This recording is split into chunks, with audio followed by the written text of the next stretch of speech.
Hanap niyo ba ang mga cutting equipment and cutting machines?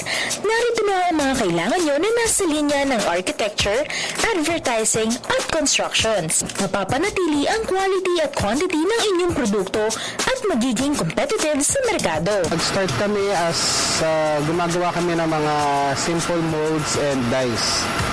Gumagamit kami ng mga engraving machines.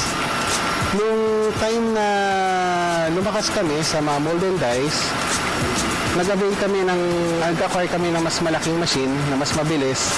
And eventually, na-realize namin na yung mga machines na ginagamit sa panggawa ng mold and dies ay mostly CNC machines. So, nag-try kami gumawa ng isang sarili naming engraving machine for our personal use.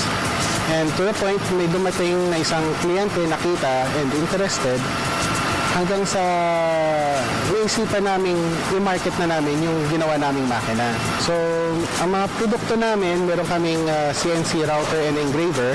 Mostly ginagamit yon sa pag-engrave. Okay, pwede tayo mag-engrave ng mga light materials such as brass, aluminum, or it can also engrave on stainless and other steels.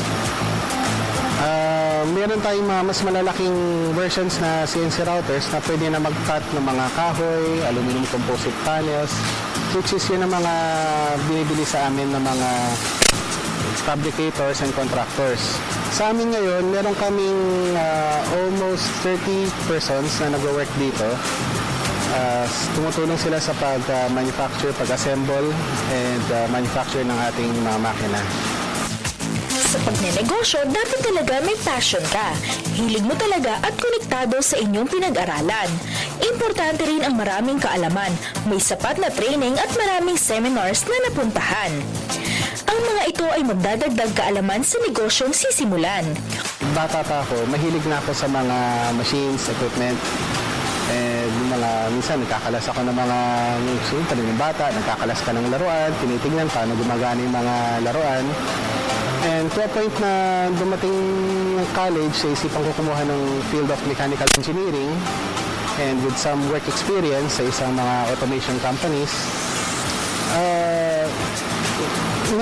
Eventually, natutunan ko rin na gumawa ng na-apply ko rin yung aking mga natutunan from the very beginning. Kaya nakarating ako dito sa pagbuo ng makina. Ang mahalaga ang intervention ng government, mas lalo na sa ganitong industry, which is on the automation. Kasi we always have to move forward. Ang mga kalaban natin, mga highly technological countries like Japan, Germany, Korea, and other countries. And kumbaga sa atin naman, mga automated na sarili nating product na nagagawa. So, ang advice ko lang sa mga gustong mag-business at sa mga may business is kung ano yung naging passion nyo ever since, you have to pursue with the passion you have.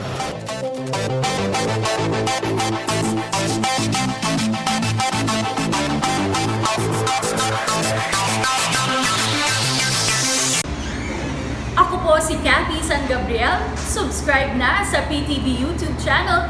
I-click lang po ang subscribe button.